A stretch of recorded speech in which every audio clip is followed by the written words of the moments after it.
What up, peeps? Welcome to the Podcast. I'm your host, John Telewa, aka the Kiss Bandit. And in this show, we explore the key elements that shape our fulfilling existence, from health and well-being to financial success, meaningful relationships, and the pursuit of happiness. We cover it all. Our guests include experts, professionals, and everyday individuals who have remarkable stories to tell.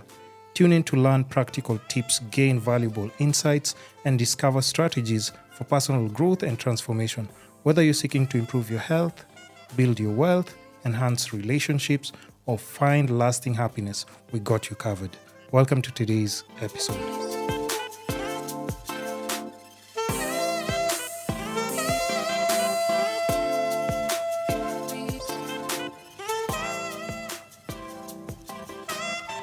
Another special episode with a very special guest, of course. As usual, I just try and bring, special individuals that I bump into online, whether it's in person, or there's just something different about them.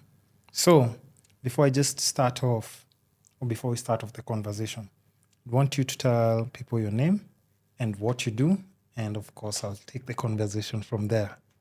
Sure. My name is Awino Luo, and I'm a Finnish woman living in Kenya.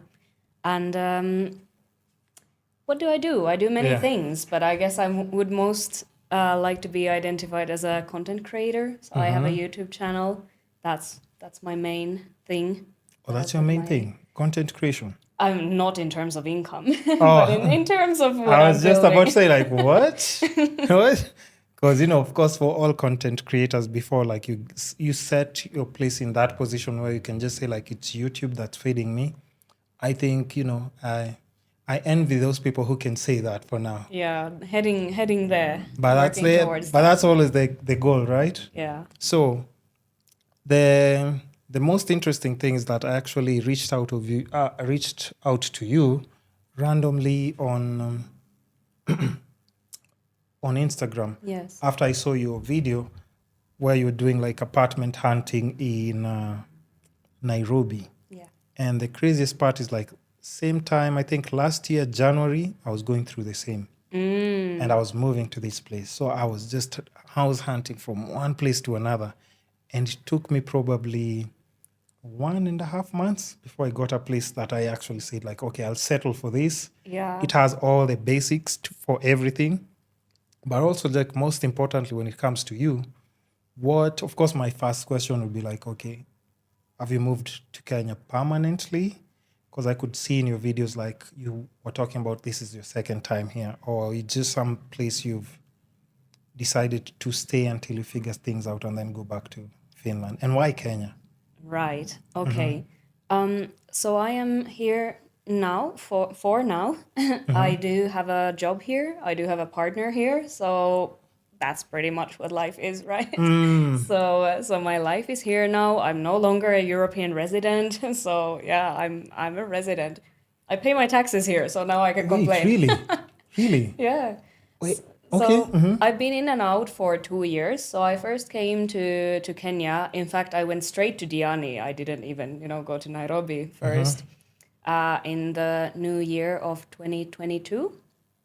And I was just a tourist. Finland was in lockdown and I just wanted to experience something different. I had only ever been to Cape Town in Africa. And, it's not exactly the deepest Africa. So It's not. Especially Cape Town, no way. Yeah. So I just wanted to see a little bit more of the continent. And my friends, either African friends or friends who had lived in Africa, were recommending me Kenya or Ghana. And I knew people from Ghana and I knew a little bit more about Ghana. So that was actually my first option. But oh my gosh, the flights to Ghana in December, I was not going to pay for those. So I ended up coming to Kenya and here I am. I mean, I guess it was meant to be. Wait, how much for the flights coming to Kenya? To Kenya, I can't remember, but way more affordable. Like it was maybe 1,000 euros to go to Ghana. And that's the thing. Like even for now, if we check Kenyan flights going to Ghana, I do not know. I don't understand what it is about Ghana, but it's just expensive to go there. And even the previous guests that we just bumped into, they were trying to find a place to come and visit in Kenya. And guess what? The same story. They were like, we're trying to look at all the other places, Nigeria, Ghana, everywhere else. They're like, okay, Kenya had the cheapest flight. Yeah. And from Thailand to Kenya, they say they paid a return flight. Was it $600 or something? Oh, wow. That's a good deal. Yeah. So I was just telling them, like, that makes no sense. They said, that's why we are here, because the deal was just too good for us to ignore it. And I was like, okay, that's interesting. So yeah, I wanted to see more of Africa. I think I had told my mom the summer prior that I think I want to live in Africa one day. Just this idea, and she was like, "Oh, okay." And yeah, now here I am, a Kenyan resident. So I guess I made my dream happen. But the reason why I started looking towards the direction of Africa was because I had lived in China before. And, you know, I actually, in fact, lived in Wuhan, so the place. And I was meant to go back there in 2020, which During COVID, the way everything was crazy. So obviously it didn't happen. Yeah. So yeah, and I mean, you know, then China went into 2-3 year lockdown, and like it was just not the place to go. And I just had this, you know, I was approaching 30 at that time, and I was just like, you know, I don't have family yet. Like, I'm still young. Like, I still want to live abroad. I still want to have that experience because I really loved it in China. And I started kind of breaking down the elements of what I liked about China. And I came to the conclusion that it was mainly the dynamic spirit of a developing place. How things are changing, how people are optimistic and, you know, hustling. Yeah. And I was like, Africa, big cities in Africa. Like, I would be able to find that same spirit. In Africa. Yeah. So that's why I came here originally. And I had a really, really nice experience. The first couple of months I was here, I enjoyed my time in Diani. I enjoyed my time in Nairobi. I was clubbing. I was having fun. I was going to dance classes. I was having a good time, making friends. I found my like women's circles, these more like conscious events. And yeah, and I was like, okay, let's try to find a job here. That was not easy. It wasn't easy. Hey, everybody's complaining about job market in Kenya. Oh yeah, it's definitely not easy. And I have to say that, you know, I would recommend if you're coming here, you know, from my background, like try to get to, I don't know, whatever, like international NGO with an expat package, like that will make everything much easier because I didn't go that route, and I'm still not on that route. I came here first to work for a Nigerian startup, in fact. And nothing against, you know, the company I worked in. In fact, it was extremely interesting, but, you know, it's very challenging when you are still tied to some costs back in Europe where things are more expensive. Okay. You know, you started building there, you maybe have people to take care of, you maybe have loans to pay. Yeah. You kind of, if you move to a country where salaries don't match, Oh, yeah. you know, it's going to be tricky. Yeah, for sure. And do you have like the same, do you guys also have like your, because first of all, you didn't say even where you're from, right?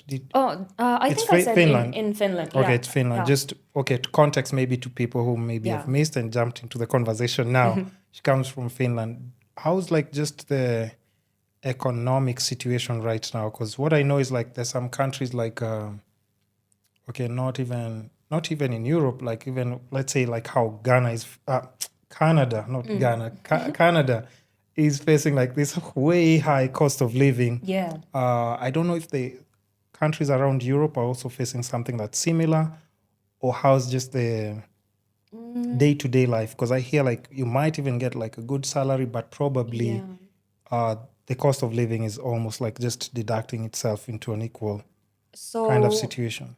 If anybody watching knows better than me, feel free to correct, because I haven't been there for a couple of years. But I don't think it's to that extent as in Canada. Like what I've heard, it's crazy. It's crazy. But it's getting trickier. You know, there's also the war going on that is affecting like heating costs and stuff like that. And we have cold winters, so that affects. So what I've heard from family and friends, people might be struggling a little bit more with their electricity bills, you know, in wintertime. But then again, like, okay, but you live in a big house. Oh, yeah. So, you know, there's still room to scale down if needed. Yeah. So I feel like, yes, things are getting a bit more tight. And I feel like maybe like consumption of the not necessary services is decreasing a little bit. You know, like maybe people don't go to the hairdresser as often as before. Yeah. So yeah, it's not looking like amazing. It's definitely going down. But you know, for us actually in Finland, we tend to not earn huge salaries, and even if you do, you end up paying a lot of taxes. So it's mostly in the form of public services that you get the goods. Okay, I have a burning question. You see me, I'm already like, I'm just, because I always like talking about numbers, and because we also have like now a very big group of people who are trying to go to either Europe and settle, like maybe there's Canada, UAE, and just Europe in general. But I would want, because I'm always talking also about number, like I said, health, wealth, love, and happiness, because all those things always like just affect us in general in many different ways. What's like the meridian or the average salary in a place like Finland? Ooh, I hope I'm not gonna say anything. Do we go with too annual or wrong. monthly? Monthly. We Okay. usually talk monthly. After taxes, again, please someone correct me if I'm wrong, but I think a very common, I don't know if it's the median, but a very common monthly salary after taxes would be 2,000 euros. 2,000 euros. Yeah. Okay, what's the average rent probably, let's say? Well, I am from Helsinki, the capital, so obviously it would be the most expensive place to live. So if you want to live somewhere close to the city center, Yeah. in a studio, bedsitter, you might end up paying 1,000. So what did you say? Health, wealth, love, and happiness. Yeah. If you want to look at that spectrum as a whole, Yeah. I would say Finland is a good place to go. If you only care about wealth in terms of numbers, Finland is not the place for you to go. You are not going to have a lot of cash. Yeah, because 1,000 is already gone on rent, right? Yeah. Maybe let's say is food expensive or fair? I think Finland does some farming, right? Or that's yes, just German and across. in fact, I think last year Finland was the most food secure country in the world, which is crazy considering the climate. Oh, But half a year of winter. But yeah, I mean, I think we're okay in terms of food. But yeah, there are definitely cheaper countries for food. and do you guys pay like what do you call it? The monthly health? Is it health? What is it called? Health insurance or what is it called? So you don't Or is that necessarily... covered by the... It's in the taxes. And then, of course, people can have private insurances if they so wish. But if you're sick, you can go to the hospital and get treatment Yes, at and least without, even if you don't have money. Yes, and it's not free, but it's going to be very affordable. So, yeah, and education is completely free. And Wait, hold on. Yeah, even university. Actually, we get paid to go to university. We get like a monthly support. If Kenyans hear this, they'll just be crying. So university is free, and I'm guessing like the costs that come with it are surrounding like maybe accommodation for the university or... Yeah, okay, so again, I'm from Helsinki and I went to the University of Helsinki, so it was a lost case to try to get student accommodation because I was already from the city, you know. Okay. But if you come from abroad, especially, yeah, you're gonna find student accommodation and it's gonna be affordable. You maybe have to share your flat with someone. Okay. Yeah. So I guess like maybe at least basics, things like education, that's covered, which is a good thing. Yeah. Now let's move to like, let's say, because that's a salary of one person. Let's say if you've scaled up to like now, it's you and maybe husband and maybe 2 kids. Is it still affordable in that way, or it'll kind of strain your finances a bit? Because maybe now you're thinking of mortgage and maybe car payment. Do people drive a lot there, or? Well, you know, I come from a little bit of a bubble of this, you know, young, environmentally conscious university, living in the city center. So most of my friends do not drive. But I mean, when people start having kids and, maybe your son does football and Yeah, your you need daughter to does drop horse them off riding or somewhere. what, Yeah. and maybe you have a like holiday home, like a summer cottage where you want to go on the weekend, Drive to. yeah, you do have a car at that point, sure. So cost of living with a family, how is it something that Gosh, I have no idea. if you, I mean, you're planning to settle in Kenya, right? Well, let's Or- see. Let's see. We are also thinking with my Kenyan partner of what is the smartest way to go in the future. Because, Hey, free education, I mean. free education is, something, and good quality education. Good quality, because Yeah. Kenyan schools, you can have the international schools, but also the international schools also require you to have a Yeah. very high. So, I can go as high as $10,000 per term. so It's with crazy. the things that me and my partner appreciate in life, I think we will actually have a financially easier time in Finland because of the social support system. Yeah. And, I would even be able to stay at home with the kids for quite a long time and still get like some amount of money from the government. Wait, if you have kids, the government can. Yeah. Wait, does it give you money just because the kids are there, or Yes. they do Yes. just because you have kids? Yes. Oh my gosh. Yeah. You have. Well, there's nothing to think about. Yeah, Even if I don't like winter, I guess he has to, just adapt to that. Yeah, and recently they made some changes to the model. Like now, actually, the parents are better able to agree which one stays at home and who works. So actually, the fathers also have time to stay at home with the kids if they so wish. That's good. So yeah, it's there's now more flexibility to every family situation. Because if the mother, for example, earns a lot more, maybe the family wants the mom to, Yeah. go back to work earlier or something. Me, I want to stay at But home. what are your personal dynamics? You'd want to stay at home? Well, At least nurture for the first few years, or Yeah.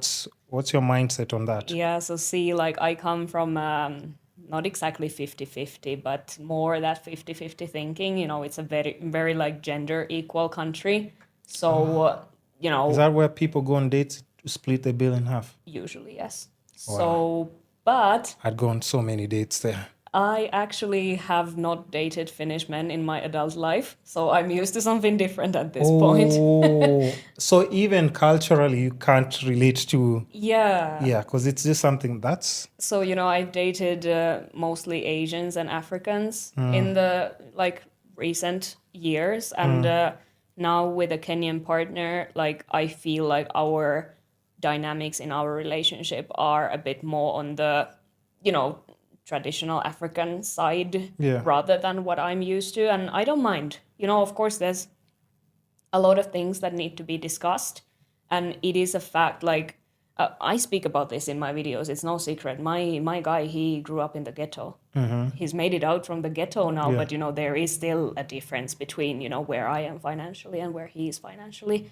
So you also have to take those dynamics into consideration Yeah. as you're dating as well. yes, and when you plan your life together. But Yeah. the goal is that I would stay at home, take care of the home, and he would be the one going to work. Like that's what we're trying to build towards. And I think also, like in general, I think okay, and I wouldn't say like just because the culture is different there.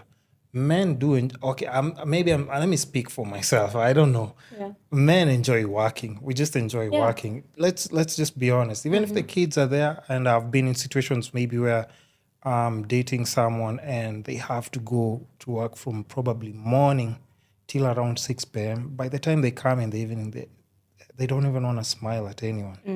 And I haven't even done anything wrong. They're just angry at everything and everyone. Yeah. So I'm just saying, like, if that's something that you enjoy, well and good. But in general, men do enjoy like just going out Yeah, and solving. I think also the like work life is not very okay. Let's not go too deep into this topic, but patriarchy and stuff like Yeah. the way things in this world work. They mostly are catering towards how men operate. So, I mean, I think these days in Spain, women can get paid days off because of their menstrual cycle related issues. So, there things are changing. But, women also have kind of different energy levels and different types of strengths depending on their.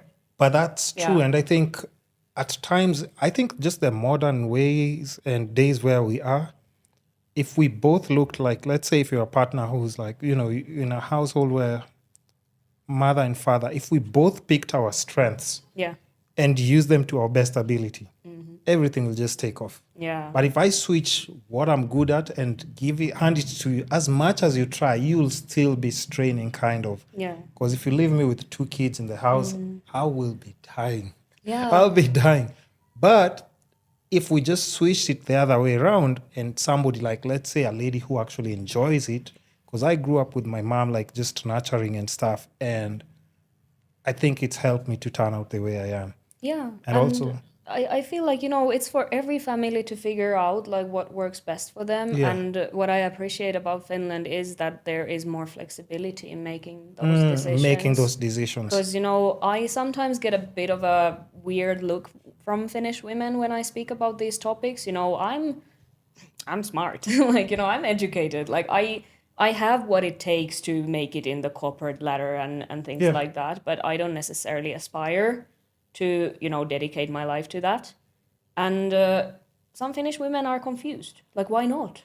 Why not? Why wouldn't you want this? This is more Yeah. structured, organized. You can plan for your retirement and everything. But I feel like, that's the thing. Like, isn't that what, like, the feminists strive for? That we all have the freedom to choose and decide for ourselves. Hey, listen, I'm not the one who said it. I'm not the one who said that. Actually makes sense. That makes sense. Yeah. But also, like, what just made you just start traveling to explore different experiences? Because, like, I did my first Euro trip, let's say, last year. Okay, And I did from Germany, went to France, even ended up in Ibiza. I did like probably 10 or 12 Oh, countries. wow. How A lot. long was the trip? Like 3 weeks. Ooh, and So 10 countries. Yeah. There's some places like, okay, literally for Italy, we went there for lunch. We shopped a few things Wow. and we were out. Monaco, the same thing, because for obvious reasons, you know how Monaco is expensive. Yeah, There's yeah. nobody's And booking tiny accommodation. also. Yeah, tiny, expensive. You can't book anything there. But just even my experience, I could tell like, so a lot of people who are in those countries, you can tell kind of like they love their own countries and they wouldn't even want probably to travel to go experience something else. But what just made you just wake up one day and just decide, like even the same way you're saying, like, I haven't been there in a very long time.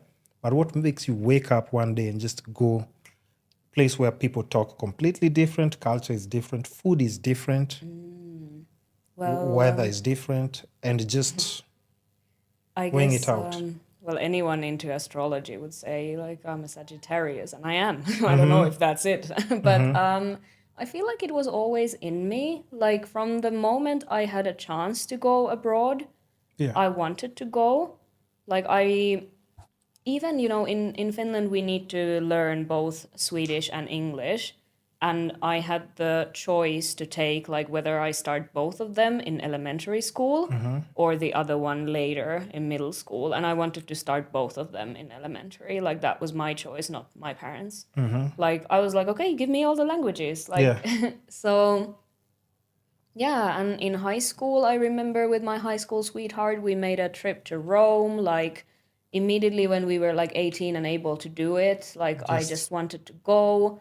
Oh, when I was 15, I went to a language course in Ireland. So that was, I guess, a bit of a formative experience, spending 3 weeks learning English there. And yeah, and then, by the time I went to university, I had already visited China. That was my first time outside of Europe. And I think it's been kind of China that has been pulling me, like, because, when you're a foreigner in China, you end up meeting a lot of foreigners. I've probably met someone from most of the countries in the world. In Because, yeah, because everyone's there. China? Oh, everyone's just like, yeah. And yeah, like, And one formative experience also, when I went to the university, I started hanging out with exchange students. They had the best parties. So like I was there, and that's where I, started dating foreign guys. I think that's also, you're getting a lot of attention, you're learning. I love learning. I think that's part of it. Like, you're like any like normal discussion can be a chance to learn something new. Very true.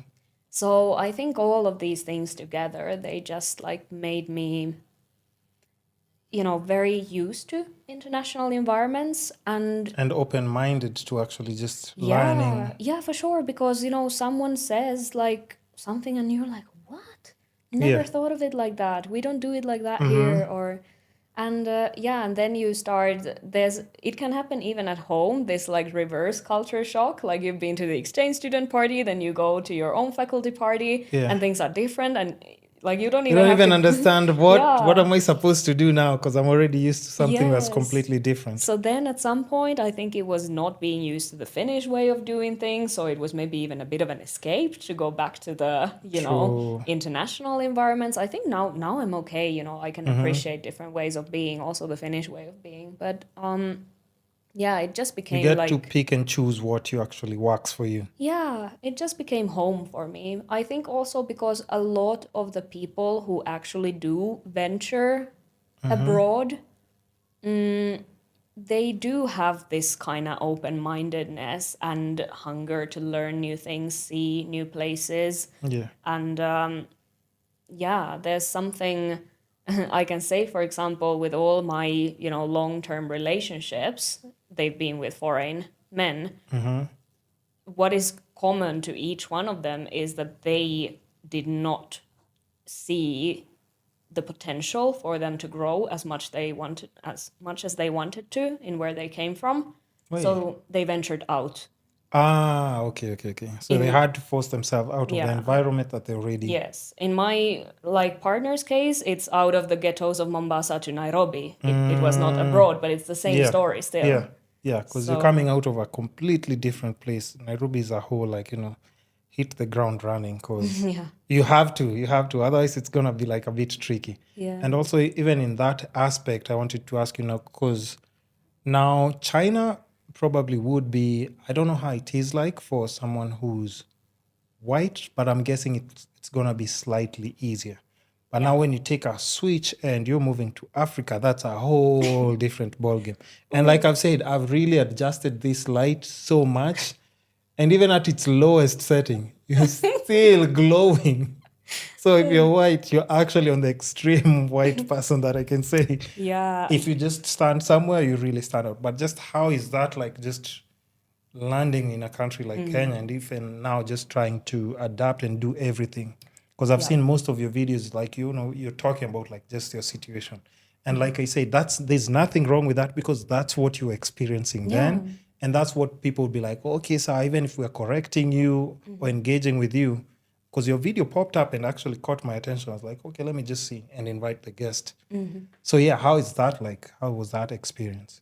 So I have to say, China was the first place where I was made aware of the fact that I'm a woman. Because, in Finland, it didn't really matter in most of the situations. But in China, I was treated differently because I'm a woman. Mostly it was positive, men taking care of me and stuff. And in Africa, I've been made aware of the fact that I'm white. Oh, for sure. I didn't know. For sure. Even with this complexion, I didn't know. For sure. Yeah. Okay. So I grew up surrounded by immigrants. So for me, it was always a natural thing.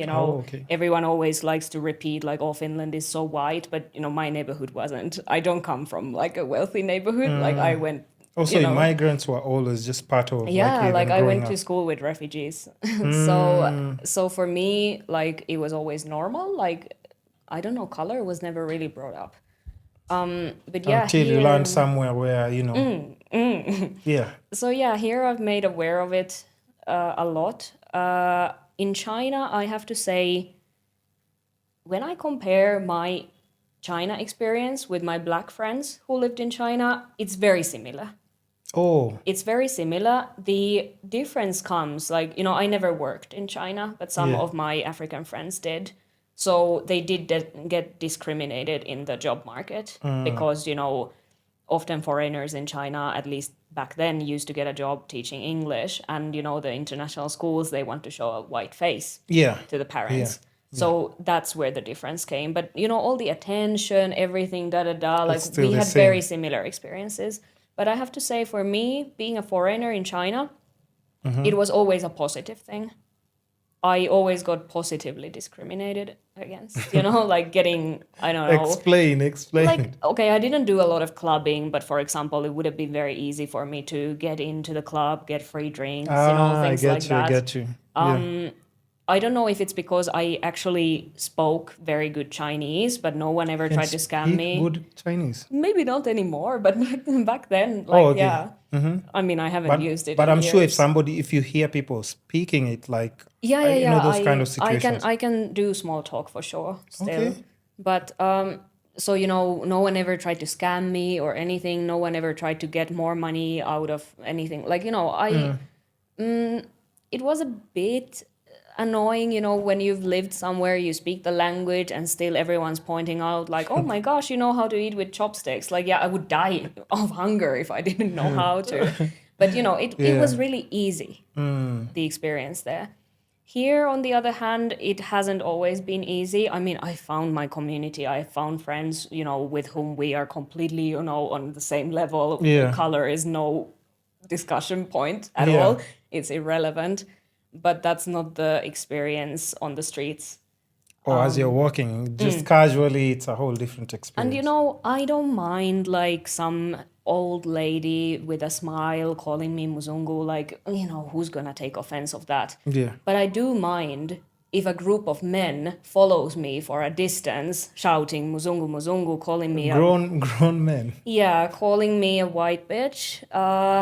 Wait, why? Grabbing me on the streets, telling my boyfriend, like, hey, give me that white woman, like, Oh, yeah. Wait, which parts are these, though? town. In town? Even in Lavington, in fact, happened once. Wait, what? I don't understand. Which parts are people do? Like, just in the middle of, like, where you're Yes. walking and somebody would... Yes. That I would expect from, like, maybe coast, because coast guys, like, Ooh. that's like something that they just do. They just, Yeah. there's zero chills. They just don't have, I don't want to say manners, but that's just how they rule. Because, you have people who are already used to doing that at the beach. So that's just kind of like their Well, lifestyle. that was my first, landing point to Kenya. Exactly, right? So you understand what I'm talking about. Yes, but they wouldn't grab me. Mm. Like in Nairobi, it's like it's been difficult, I have to Like say. grabbing you by the hand or like... Yeah, like grabbing me, trying to take me away from my boyfriend. Like, okay, Hey, sometimes when, it's funny. When he's Once- there, because now that Yes. makes... Because even to me, it looks hilarious. Why? And then I need to, stop him from going to fight with. Oh, yes. Because now, because now how many people does he have to fight in a week? Exactly.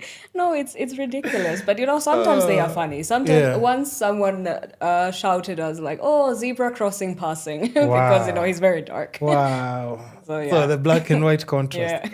Yeah. But yeah, I mean, the most difficult part is that aggressive men on the streets, And then there was, women, this is universal. This is not African women. This is Yeah. all women everywhere Yeah. in the world. They are more, sneaky in the Uh-huh. way they do it, like microaggressions. And once I was hospitalized. I was in the hospital for a week. I lost 5 kgs in the week. And then I came out with the, is it called IV? IV, yeah. I still had that in my hand when I came out. And in the compound where I was living, there was this woman who knew me very well. She knew that I had been in a hospital. She could see, my hand wrapped and everything. She could see that I had lost weight, become even more pale than I normally am. And, she just comes to me like, "Oh, Pole, how are you? Like, I have these paintings here for sale, like, and I'm just trying to be polite, like, oh, how Paintings much?" for sale. Yeah, Is she and- trying to sell you something? Yeah, and she's like, "Oh, this painting is 10K," and I'm like, I'm paying 30K for rent. Do you think I can afford paying, especially after the hospital? Yeah. Do you think I can buy a 10K Like you're painting? literally recovering and Yes. everything, yeah. And like compare 10K painting, 30K rent. Yeah. Like Why? where is the money? Not Oh wait, your neighbors, right? yeah, they So know she me. kind of Yeah. knows like already how much you're paying even Yes. without you telling her. Yeah, she knows the condition of the apartment and everything. So, that's just dehumanizing. Like, come on. No, true. But that, I think it's just something that, I'm sure you should either get used to it if you'll be around Kenya, so that now it shouldn't offend you anymore, because I don't think it's going to stop. 'Cause everybody will try sell you something. Yes. Even when they just say hi and you just say hi back, now this is time to sell. So now I normally have don't these say. things. I've become so rude. You- It's not natural for me not to be even- rude. But that's the thing, because once you smile back, somebody was going to sell you something. Yeah, So you and- just have to keep it moving. And it's not always about money. It's also, I don't want to diss Kenyan men because You're not dissing them. You're just telling it how it is. To some extent, it's because in Finland, men are known for not taking the first move. they don't? Yeah, it's very common that they don't approach you. Wait. Unless they're very drunk. So that's a very big cultural I difference. heard that about, is it Germany as well? Maybe, I don't know, but yeah. So wait, women in general approach the guys? I don't know. Oh, how do you? I don't know. I have no idea how people partner up there. I don't know how it happens. No clue. Wait. So if you're a confident person and you go there, you're definitely gonna enjoy the dating scene. I think so. Yeah, for sure. So I do have to give credit for Kenyan men for at least taking initiative. There's nothing wrong with that. But there's also a time and place to do that. For example, I don't appreciate when it happens to me in doctor's office, which has happened. Or, in an Uber, someone trying to kidnap me. I don't appreciate that either, which has also happened. But, I wanted to go drive off with you, go with you somewhere. Yeah, so, time and place. But, when someone a Boda guy just, does a cool move, trick with the Boda in front of you and can I give you a ride? That's fun. But yeah, there are things to get used to, and I also have to be very careful here with men, because they will shoot their shot very often. Oh, yeah. And sometimes it's not in a situation where I want it to happen. Okay, now also, because I know you haven't, you've said you haven't dated, back in your country, just fellow, do you call it Finnish men? Yeah. That's the correct term, right? Yeah. But even just maybe from friends and relatives, how's just dating there compared to just African? As much as, yes, we've said our men do approach women, but how is it compared to even just from watching, from just an observation kind of point? Well, what people do for fun, how people couple up before they meet each other, before they settle, even moving together. Right. And such things. How is it just compared to Kenya? Well, first I have to say Kenya is a very, class society. So I feel like that will affect dating a lot. The dynamics in terms of money and power. That will not be very visible in Finland.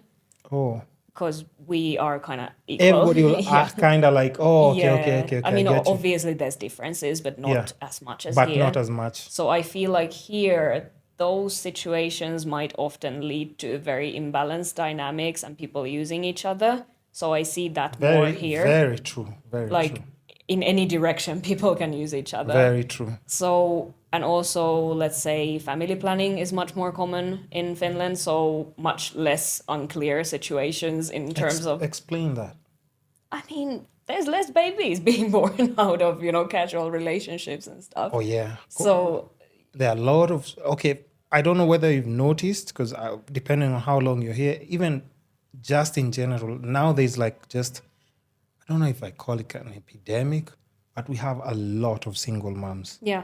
Alone. I've and noticed. Even when people are talking about it, it's just casual. It's I just got the baby from him and, I don't even need him and I don't even understand. I do have to say we also have a lot of single moms in Finland, As but well? I think that's more maybe due to high divorce rate.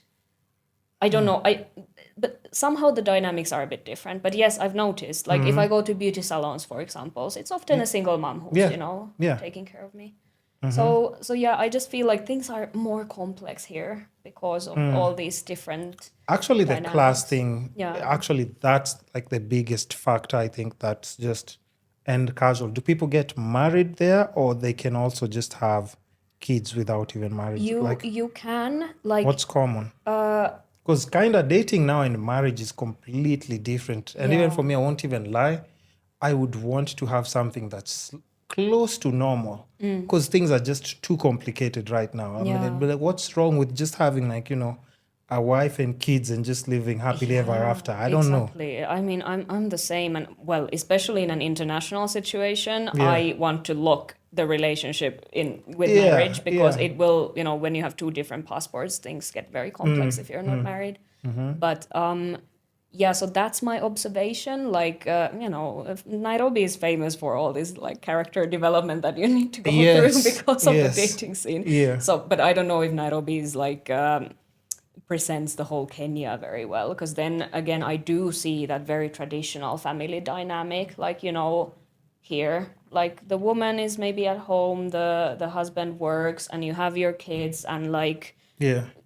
you stick together through difficulties. And I think it's a small margin, but what I can say is especially like just with millennials, there's been a big gap with just single moms. And Gen Z, I do not even know who's gonna save you because that's a whole different story. Like people just don't even believe in even just in love anymore. Or it's just like love, but loving multiple partners. right, yeah, And you see that's just I don't more see complexity, yeah, complexity, but I don't see how that's sustainable in future yeah, because we can play that game, but how does it end up? Let's say for a young lady who's like in her 20s, yeah, and I don't want to. I can use the word waste her youth because between your 20s probably is where you should find like your partner, the person that you can click with through thick and thin. You like their habits, you share your experiences with them, and grow with them. yeah, But if you don't find that partner during this your peak, I'm guessing like now in your 30s, it kind of starts getting a yeah. little bit difficult. I totally get what you mean. Like no fear mongering. Like I'm 31. I'm gonna turn 32 this year, Yeah, and like I didn't find my partner during those years, which I was a bit afraid. true, right? Cause I'm seeing the good guys who I went to school with. Everyone's getting married, and I'm like, Yeah. ooh. So I need to find someone who's divorced now, or what? Yeah, yeah. Because what's our situation?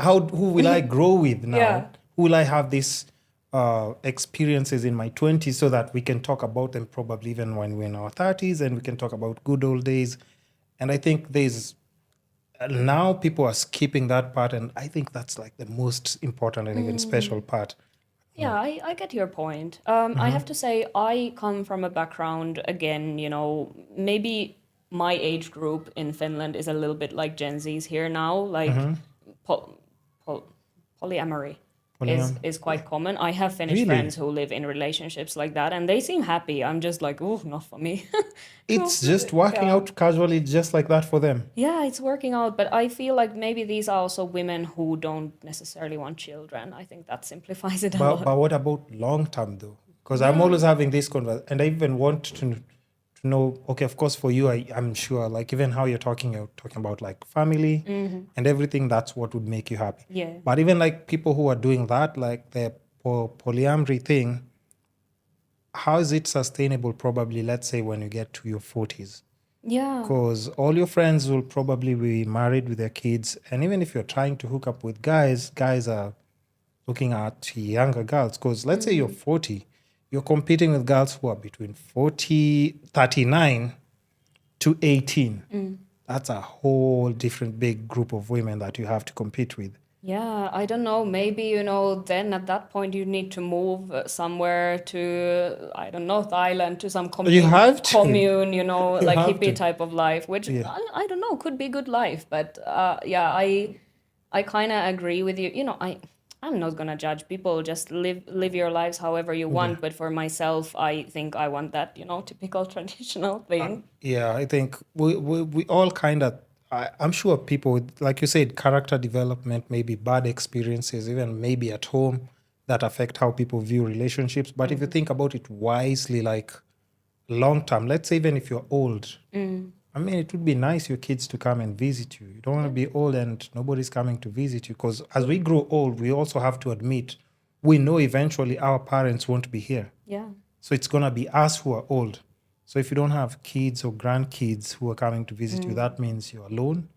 And, you know, do you have retirement homes, or what are they called? Yeah, but they are Old so people. expensive in Finland. Oh my That's the gosh. thing. So you can only imagine you're old, it's expensive. Your kids, even if they want, your kids don't exist, so they can't even boost you financially, even if they want. Yeah. So that means you'll just be in a big old house alone. Yeah. Yeah. I don't think there's anybody who would, in their rightful mind, if you're thinking, I don't think that's any close definition of happiness. We all have to agree that's just not going to make anyone happy. And I really hope that, you know, if there will be, you know, a lot of people who are in these situations, then they will come up with like co-living arrangements and stuff, because, you know, humans are not meant to be alone. You can't be. Just anytime you stay even alone in the house, if you overdo it, you start thinking like, I think I need to go out and interact with people just a bit, and then I can come back. Even if you're an introvert, we still always crave that person that we can just talk with, laugh with, cook with, and everything. Also, now, anything else maybe that, you know, you experience maybe when you're just trying to settle in Kenya that, you know, was kind of like hard for you? Well, I was looking for work for 1.5 years, so that was 1.5 years. Yeah, and you know, I have a master's degree. I speak languages. I like, you know, it's not exactly like I wasn't qualified, but it was difficult. Gosh, so that was. I probably would have given up if it wasn't that I already found a partner here. And kinda, you know, he doesn't have the same flexibility, like global mobility, as I do. Yeah. So, and we didn't want to get married like right away so he can come to Finland. Like, we wanted to build a relationship. Just build a you know, relationship. and not make like rash decisions. So that was a difficult part, like just being able to find like a long-term solution in Kenya. And when that's happening, how do you plan your finances though? It was difficult. It was really, really difficult. I told you, you know, I was first here with a lower salary that wasn't enough to cover. Maybe it was enough to cover what I How spent much is here. low? You know, they'll start saying in the podcast, she's white, she's saying low, maybe she'd be saying $5,000 is low. No, I've never in my life have I earned that much. Because that's the past anyway. And I'm always trying to just put it into context so that people understand. And I'm always talking about like finance, investment, all those things, because I'm always saying like, it's very unfortunate because in our country like ours, you have to be very on point with finances, because like perfect examples, like you've said, in Finland, the government is going to take care of your school fees and everything. So let's say you've had like casual babies and the baby daddy is not around. You have 2 kids who need food, school fees, miscellaneous expenses, and even like probably like a bigger house. So anytime I'm always talking about money, I always want it so that I can paint context to what other people, because you know, like, you know how people are even in the comment section. They'll just say like, oh, she's white, so she'll just be talking about $10,000 per month. Like it's nothing when us, the rest of us, are suffering here. Yeah, well, never in my life have I earned 5,000 euros in a month. In Finland, I was earning very average, and we already spoke about what the average might look like. So in Kenya, what are we talking about? When you're coming and using your... so when you're trying to figure out for that 1.5 years, were you doing something here just... So I was doing that. So I was doing the startup thing. So that like I managed, but I was spending my savings, and eventually I was like, okay, I need to go back to Finland because I'm gonna run out of my savings. Can you talk about the startup thing, compensation or no? No, I don't think I can disclose that. Oh, okay. But it wasn't enough for you to say you can plan. It would have been enough to cover my Kenyan expenses, but not anything I still had back home. Oh, and regardless, because you still have to take care of what's back at home. Yes. Oh, okay. Now, my next question even to this would be, and we'll still go back to the question because I was talking about like other hardships that you had to face. How's investment like in Finland? Do people do the government bonds, 401ks? Do people buy stocks, S&P 500s? What's kind of there to invest in? Because like I think, especially when we're talking about like being new age millennials, we're not buying land or mortgage. People are trying to go more into digital assets, things they can liquidate much faster. And Well, I think investing in property is quite big thing. oh, in Finland? Yeah, Okay. like I know a lot of people there who do, buy apartments, flip apartments, things like that. Maybe Airbnb, some of them out. Some have like long-term tenants. Buying land is much bigger here in Africa than it is in Europe. So it's more like city apartment type of stuff that people do. So that's one thing. For sure, there would be, the crypto community and hey. everything like that. But I don't know much about that. Wait, what? No, I don't know much about that. Like I'm not. Back in the day, I did buy some Bitcoin, but like that's it. That's how deep I went in it.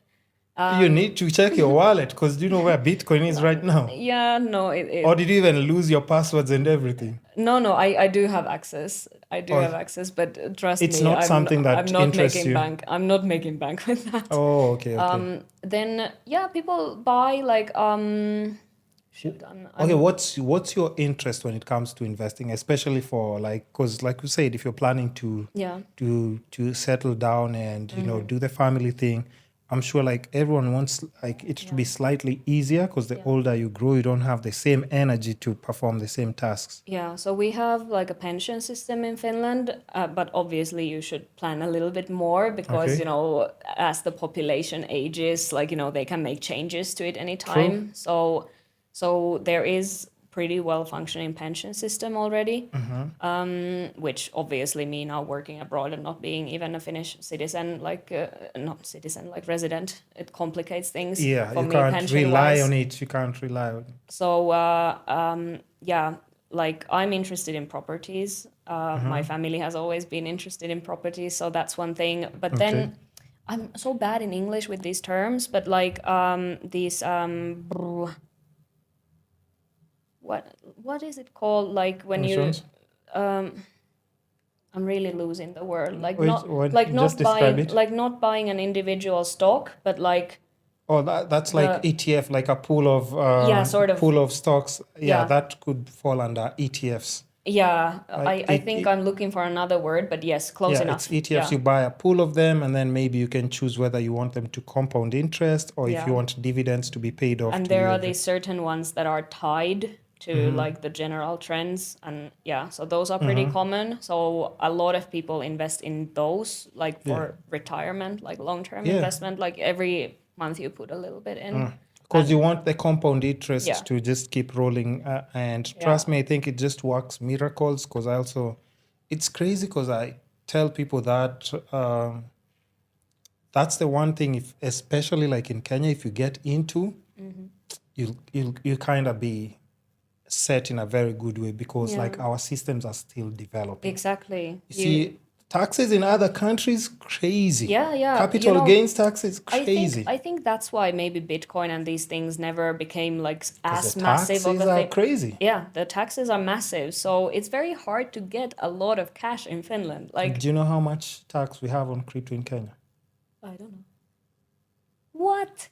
0. No way. Okay, if I was Kenyan, I would definitely go in 0, because they're still trying to figure out how do we tax people on crypto. Yeah. So I think, and that's why I'm saying, like, if you're ahead of the system, it gives you a lot of time to actually like, okay, acquire your wealth, put yourself in a better position so that by the time this is getting to be like, because eventually they will figure out how they can, because now they can't, because like, how do we do it? Yeah. We know about all these digital wallets here and there, Binance, Kraken, Coinbase. How do we talk to each one of them and figure out?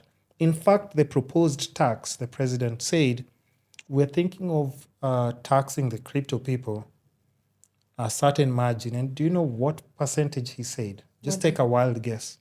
I mean, the taxes here are high. Yeah, but specifically for crypto, the one he thought he said like, we're thinking of taxing people a certain percentage. Don't tell me. Just throw a number. It's just a game. Just throw a number. I mean, with whatever I've heard of Kenyan taxation, it's always like been on the news because it's so high. So what's your number? Give me a number. I don't know, 30? 4%. What? No way. That's what he said. That's so interesting. Because he said they're thinking about it, but the thinking about it is the 4%. So I'm just like, okay, So even if it gets there, it's still like nothing. it's nothing. Wow. Yeah. Literally just free money. So I mean, and I'm just saying, like, if you have like I don't know, like the government. Do you have government bonds that people invest in Finland, or that's not popular? I don't think it's a big thing, no. Okay, so in Kenya we have things like government bonds. You can take, let's say, infrastructural bonds, Right. which pay up to like 18%, 18.4%. Wow. So you see such things when somebody else in a different country says that, and you can only imagine 18.4% tax-free. Mm-hmm. Yeah. Why not? Like, all this like wealth building thinking, it's so tied to where you're based. Yeah. Oh, yeah, that's like, true. That's true. It's so interesting because, I feel, here I would guess people also take a lot more risks, jumping into new things. And maybe back home, like there are sort of systems that have been proven to your work. structures are there. So like for us, I think, like we said, just because it's still developing and so many other things, anywhere where you can find a loophole, you have to pick it up, because also like our job market is not as secure as many other countries. It's like you said it yourself. Even for you to took Even your for me, 1.5 years, and you can only imagine. So you can only imagine when other youths are on the streets marching, that there are no jobs, there are no opportunities, and they do not even know how their future is guaranteed on how they're going to live or survive. Me personally, well, it's not exactly investing, it's like business building. I'm quite interested in like the creator economy, interested in like digital business, like digital products, things like that. I feel like there's a lot of opportunity there. And I mean, some of the things I know that, it's easy for me to say, like Kenyans, like jump into these things because, I mean, first of all, you need to have access to like affordable internet. You have to have access to like a decent phone or laptop. Then you have to have access to certain international platforms, which you might not. Oh my gosh.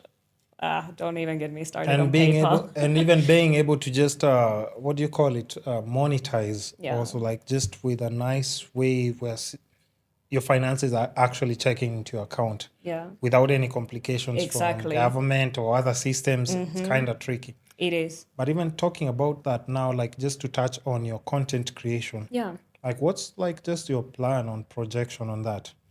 I actually have like, apart from this channel that I have, this has been a very, personal journey type of thing. And I want to bring it more towards the lifestyle side of things, which again, we're not in America. Like it's harder to monetize that kind of stuff, even in Europe. But I have some other ideas in terms of content creation that might be more, it's also, the majority of my audience is African. And like Google AdSense with African viewership, I don't even understand what we did wrong, but everyone will just tell you, even people with the craziest numbers, they'll just tell you like, just figure something else out. And that's why I was telling, like, people need to understand the power of building your community even online. Because even if you have like a community of, let's say, because my podcast is probably, my YouTube channel is at 2.7K subscribers, but it has done so many other different things for me outside the podcast. So I wasn't dependent on that, but still I've made money, made connections, network. I'm always meeting new people, but I'm always looking at so many other different things outside, but not monetizing through the podcast already. But I can just assume, let's say you have probably 20K subscribers, which is not far-fetched once you grow your community. Yeah, I mean, I'm very quickly approaching 5K now. What? Yeah. I've done it for a year. 1 year? Yeah. I've done it for over 5 years. Yeah. I'm at just 2.8. Yeah, I don't know. But let me just put it into context this way, and I'm always explaining to other people. Let's say you have 20K. Let's say you get to 20K subscribers. Even if you do something that's very common with people abroad, they always do like merchandising. Yeah. So that when they're doing meetups and everything, somebody can come buy a T-shirt and actually you can sell it to them, sign it, and take a picture with them. So let's say you have 20K subscribers, right? So that we put this math into more practical conversation. And I'm always doing this for every creator so that they can see how it actually works. I love that. So let's say out of 20,000 subscribers, how many of them do you think can buy your merchandise if you release it? I don't know, like Just a rough estimate. No. 2%. 2%. I don't I know. mean, it just sounds like your subscribers hate you. Why do they hate you? Maybe because I've gotten so many hate comments No, lately. But of course, the but they are subscribers following are you a different group of people. Because T-shirts and even if it's wristbands or just let's just say out of 20,000, let's just go with 5,000. Again, the international setting is like confusing me a little bit because like these people would need to be in Kenya, right? No, you can send T-shirts outside. Is it like feasible from here? What, Like the posting fees and everything? No, you just send a border guy to just deliver the T-shirt. No, but like if my viewer is not in Kenya, that's what I mean. Sending the T-shirts. Yeah, because I have a lot of viewers elsewhere in the world. You can just send with post office box and maybe, say for international shipping, you're charging an extra cost of maybe X euros. And, let's just be honest, euros being paid to this country, way much easy. Yes. So even if you tell somebody like 3 extra euros, I mean, that's not money that they can do much with when they're there. So it won't really affect them in any way. But here, if it's paid here, it's cool, right? So let's just say... Let's increase it to 10% then. So that 10%... You still think it's low? I'm trying to be very conservative crazy. here. 10%. I would just be like angry. Why just 10% of my people are the only ones who want to buy? Okay, but either way, let's go with 10%, right? So 10% of 20K, that would be 2,000. 2,000 people, right? If I'm not wrong, 2,000 people. Let's go with 2,000 people. And then let's say you're selling your merchandise for probably, what would be fair in Kenya shillings? 2,000 or 1,500? For a T-shirt? Yeah. Yeah, something there, right? Let's say 2,000. Okay. Because 2,000 is not too bad. That will be a nice somebody one. can save for a T-shirt and actually buy it at the end of the month. Yeah, and that will be like a good quality. A good quality T-shirt, right? So 2,000 people, and then we multiply by 2,000 Kenyan shillings. How much is that? Yeah, that's a lot. Let me change it. That's a lot even in euros. Yeah. And that's 10%. Yeah, I need to ask my viewers what kind of merch they want. Listen, I'm just giving you a game there. So you see, and I think that's also something that people have ignored, and a lot of people abroad, they're always selling merch. Like, do your YouTube at the end of the video is like, and if you want to grab the merch to support the channel, and because let's not forget that also just being a content creator, it also costs time and money and effort. So if you ever feel like you want to give up, if you open up the merchandising section for people to be able to just not, because you're not asking for donations. Yeah. They're buying something that they can wear proudly because they like what you normally do. And, trust me, it can make a big difference. Yeah. The total we've seen there in Kenya shillings, that's crazy. Yeah. We believe like a boss here. Yeah, I can move to Runda. Yeah, exactly. Just with T-shirts. Can you imagine? But that's what I'm saying. Like, also as a creator, just think of other different ways you can just monetize, even if it's not with Google AdSense. Because if people follow you, they genuinely like what you post. Because I'm not giving anyone a subscribe hit if I don't like your content. I can watch and go. But if you have 20K, I'm sure like even 10 to 20% of the people can actually buy it. Yeah. If you spread it out across like just 12 months. And I think maybe here I do need to lean on my Kenyan audience because, my content otherwise is a bit all over the place. Like the common denominator for my experience is me living in Kenya, living in Nairobi. Yeah. So maybe something around that. But yeah, I feel like, because I just started the channel because I wanted to document my life. Like I didn't have much of a strategy in the beginning. Now, if I would start a YouTube channel, and I think this is often how it goes for content creators. It's a learning experience. Like the next idea you have is maybe more niche or, Yeah. We still have a bit of time, probably like 20 minutes or less. All right. Yeah, so...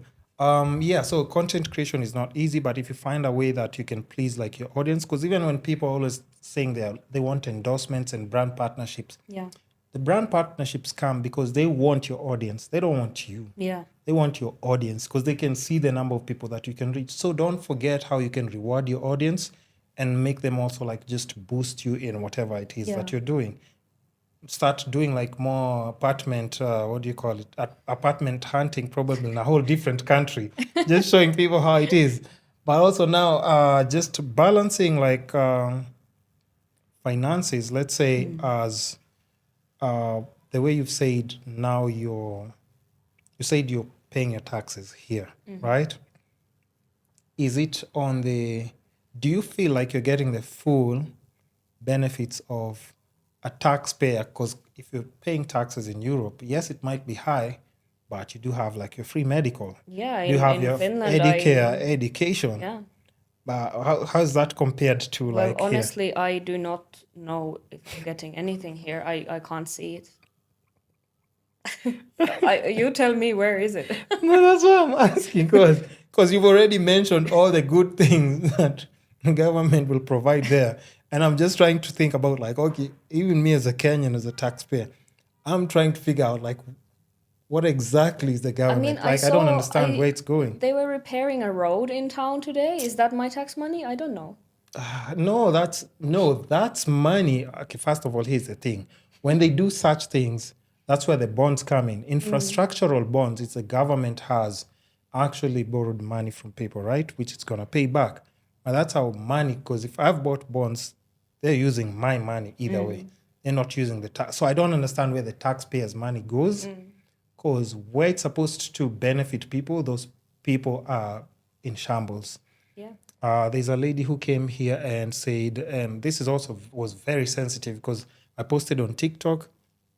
It got like the most, I think, most interactions on that.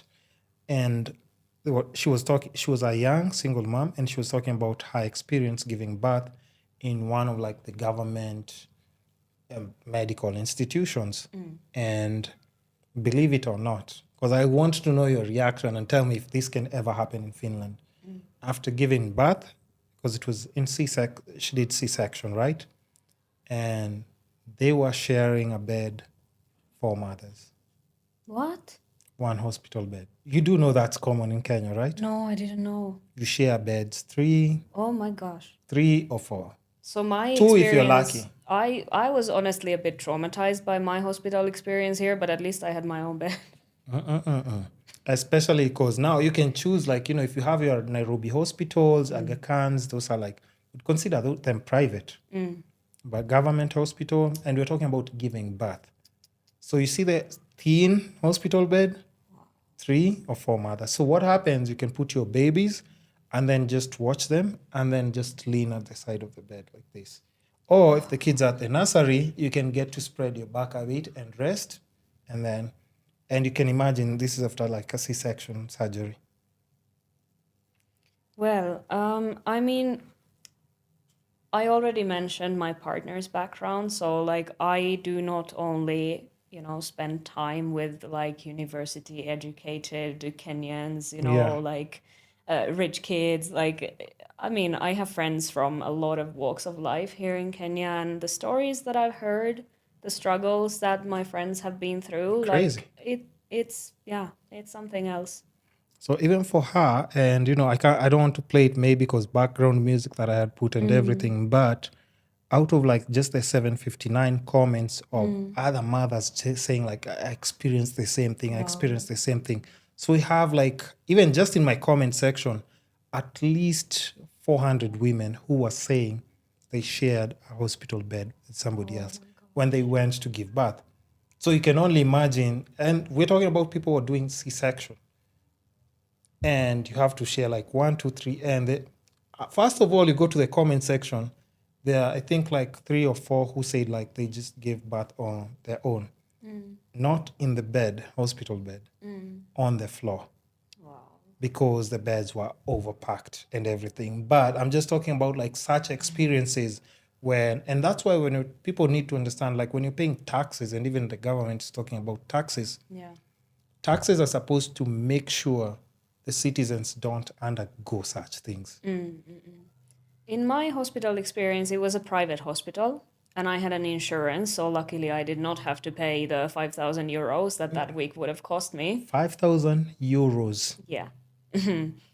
So, yeah, I was very happy to be paying for that Guys, so insurance just at that that's point. close to 750,000 Kenya shillings or 800,000 Kenya shillings. And even with that money that my insurance company paid that hospital, I'm not going to say the name of the hospital, but it's one of the good ones here. Yeah.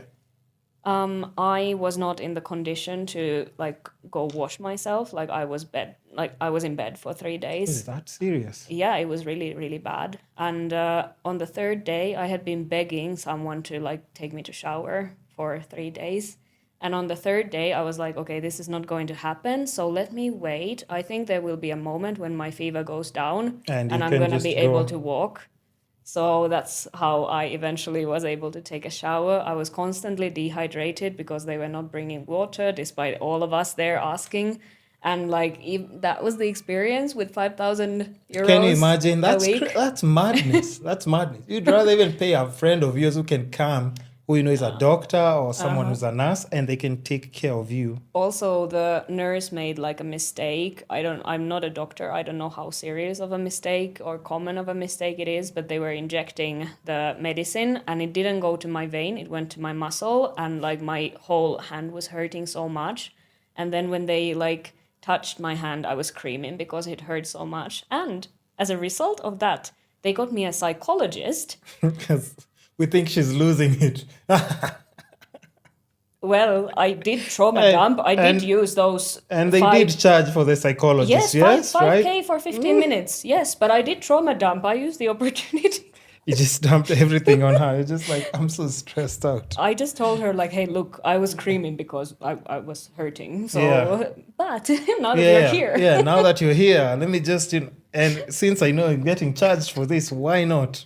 But it was crazy, because I got the whole, like, everything, like, every rubber glove was mentioned in that cost, thing. So. And they always put all those little details. We changed the needle here. This doctor came and just observed her and then went. But, that's just, Kenya for you. But also, I can also say, like, okay, as much as, Kenya has its faults, at times we also have to look now at the good things that still make Kenya. Why would I be here if there was nothing good? Now think about, like Nigeria is also a very beautiful country, but they don't have electricity. They use generators. But for the sole reason so that the government can sell generators to their citizens. That's the only reason there's no electricity. Yeah, I mean, I do That's have to... crazy. But, so I'm also saying, like, there are so many other countries that also have, like, just systems that are broken. Hopefully they'll fix them soon. But, we just deal with the poison that we can take. We can't stomach anybody else's. I used to work with both Nigerians and Kenyans. And I have to say that the level of struggle was a little bit different. Like Kenya is quite a well-functioning country in many ways. Very. And I mean, your nature here is beautiful. I found very, good people, very nice communities to, attach myself to here in Kenya.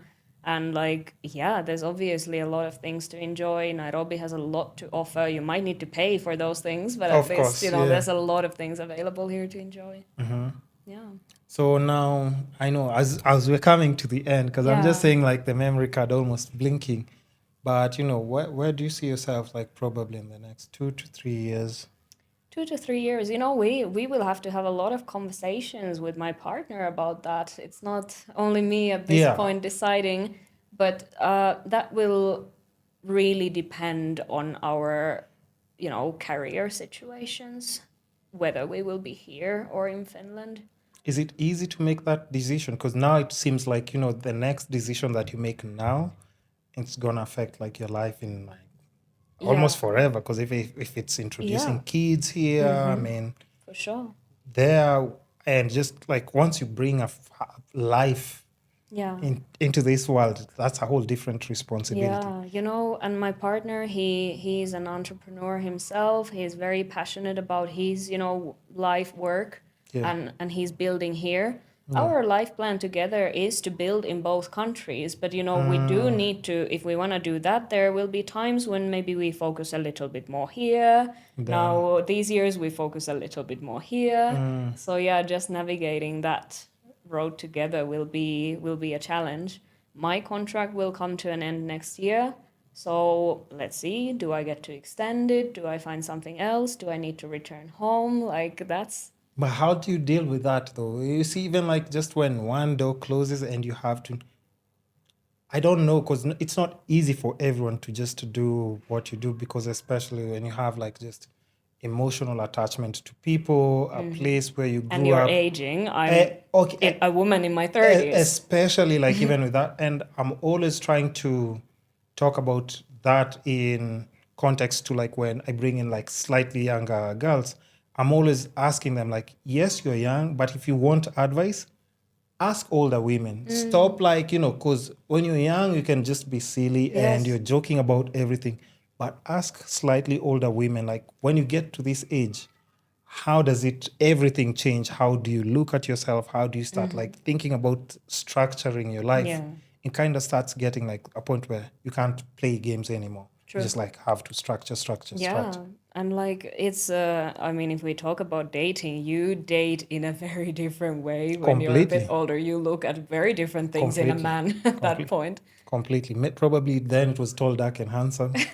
Maybe. Typical. Well, for me, Typical. tall was never important. But yeah, fun, having fun together, Yeah. adventuring, not thinking too much to Nothing the much future. about future. Yeah. Do you like investing? Yeah. What's your plan for the future? How many kids do you want? Yeah. Where should we live? Those things were never like just even in Yeah. conversation. And now it's observing, like, will this man be a good dad? Things like that. Especially things like that. Just because parenting now, it takes two to tango. Yeah. Yeah, some women, they are fine. Just, let's get a child and then see if the relationship works out. But, I want that family. I want that partnership. I think it takes an insane person to just throw that curveball like that. But to each his own. Because even for me, I'm just saying like as much as it can be modernized with everything being a free spirit, still like just that family household is just where father, mother is there and raising the kids. You can be able to go for a picnic together, Yeah. just a walk at the park. Nobody doesn't. There's nobody who can convince me they do not want that textbook story. You'd rather try and get it than not even just put even the energy to pursue that. And it's not far-fetched. You just need to be on the same page. But I do have to say about the planning of the future, and I'm saying especially in an international situation, like try to look into, location independence, the concept of it, and financial freedom, these kind of things, because I mean, if at least one of you is able to earn a living wherever they are in the world, things become a lot easier. Come on. I'm always talking about that all the time because like now, and I think now it's unfortunate because like we said, like there's some countries that already have systems, but now the systems may be like super heavily taxed. But I'm just guessing. This is just guessing. Because if you have a partner who's in a different place and things are developing, if they're making things on their end and you're doing things on your end, that beneficial, the two of you, life could be much, much easier. And I think that's why like just partnerships, just, of course, for single moms, single dads they can do, but just having two people who are also just actively pushing on that agenda, it becomes easier. And that's also for any like immigrant out there, like not even in terms of money, in terms of everything. You need to use what's best, the best opportunities in any Here. place you are, in any phase of your life you Yeah. are. Like just, see what cards you have and play how you can play with those. So which other countries in Europe offer free education system? I'm just trying to understand so that when I'm going there for my next Euro trip, I know where I can date. I would imagine at least all the other Nordic countries. What's So that? Sweden, Norway, Iceland, Denmark. I assume because like our systems are quite similar. Okay. Yeah, so I assume at least those. I know in Southern Europe they do pay at least small fees. But yeah, Plus, you said the government also still pays you yeah, if so you for have. us, I mean, well, me again, I come from the most expensive city, and like I needed to live. Like I didn't live with my parents. I lived Yeah. in my own place, so I did work throughout my studies. But for example, when I went to exchange in Wuhan, a much cheaper country, I was living with that monthly allowance that I was getting from Finland. From the government. Yes. Hey, listen, I'm doing my next Euro trip there.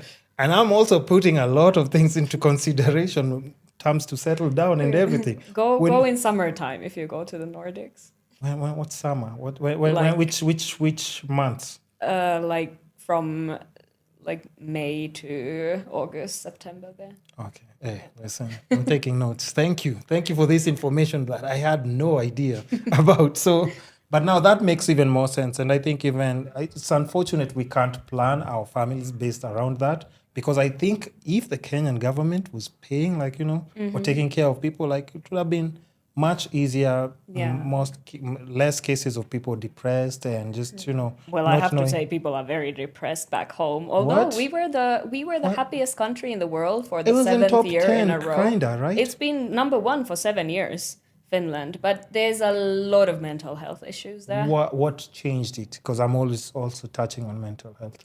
Well, I don't know, but like most of my friends there have mental health issues. Me too. I also have mental No, health but hold issues. on. But when we talk about that, are we talking about stress or depression? Because I think those more two things. depression. Yeah. Okay, let's just tap into it a bit, slightly. Because, I'm not a medical expert, but that depression comes in because you're not happy with your life, or you haven't gotten the things you wanted at a certain age. I think people here get things way later in life than back home. So Here, they right? so Yeah, they that's shouldn't true. complain about that back That's home. true. Like people are very patient here. Here I feel 30 is young in many ways. Very true. You still have time. Yeah. But there, I'm sure, like, it's kind of like different, right? Yeah, a little bit. Yeah, I would say so. Here people I will always appreciate how patient and optimistic Kenyans can be about the future. For sure. It's lovely. I mean, how else are you gonna live this life? True. But what's the main thing you think? Like, even if you were to give me 2-3 reasons why you're saying, like, it's a big thing. Okay, or what could stress people? Let me throw in a guess. Dysfunctional families. Mm. Families are not as close-knit as they are here. That would be my guess. Okay, and that's not far-fetched. And that's why I think, like, that's why when people are talking about, like, I would want a family, I'd want a wife and children, such things now, even I think just by observing how it can affect other children and people and friends, you're like, okay, I would want at least to try and make sure mine will. Oh, that's my life mission, Right. to provide, Right. Okay, everyone will be traumatized by something, but Yeah. if I can offer my children a life with the least trauma possible, Why not? they will have so much easier time Why not? to Yeah. succeed and have good relationships in their own life. Yeah. Yeah, that's what I'm striving for. Okay. I respect that. I respect that. So now we definitely have to wind up.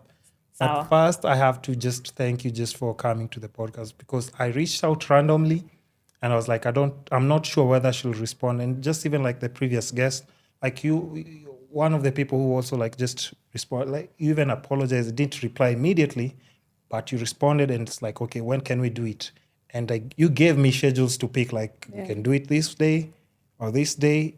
Otherwise, I won't be around. And you came through. So I really respect that. And of course, I wish you nothing but the best in your journey. Thank you. Likewise. I don't know when we can do like a part 2, but probably towards the end of the year. Yeah, that would be Right? wonderful. If you'll be around. Yeah, You'll be around. I will. Okay. So we'll set that up. But other than that, tell the people where they can find you. If there's anything else that you have going on, you can also just talk about it, like, on the outro. And also, most importantly, just any life advice that you can give for, just my viewers, my 2.7K subscribers. I appreciate you. Yeah, so you can find me on YouTube with Awino Luo, also on TikTok and Instagram, but YouTube is the main thing. As for now, I don't think I have any other things to add. Maybe one day there will be merch. You have Like to. we You have to. discussed. You have to. And what else? Any life advice that you have, just because considering where you are now in life and how you're viewing things, maybe it's different. Also, maybe through travel experience, cultural Yeah. experiences, any just life advice in general that you'd have for my audience. So I really encourage everyone to, no matter if you travel or you don't travel, but just when you meet people from different walks of life, like listen to their stories. And we all come from such different backgrounds, and you really can't judge a book based on the cover. Everyone has their own life experiences, whether they have money or not, and whatever religion they represent. And like, I found friends in the most random places where I did not expect to. And be kind. I feel like sometimes the world is filled with such low vibes. Like, it would be great if we could just like lift the common consciousness up a little bit, like a little bit more love, a little bit more kindness. I feel you on that, yeah. Just a bit higher vibes would be cool sometimes.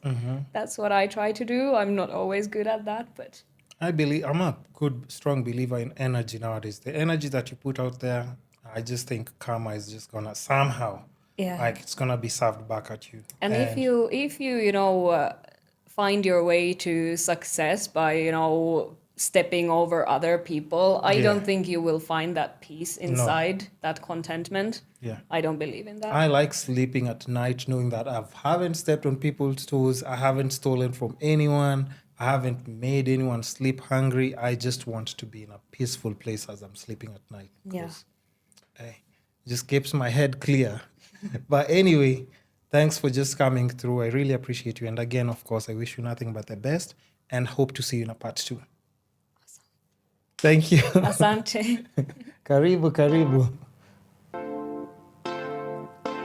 The Kisscapades podcast is your gateway to holistic growth and personal transformation. Together, we'll unlock the secrets to living a life of health, wealth, love, and happiness. So make sure to tune in every week and join us as we explore the essence of what it means to truly thrive.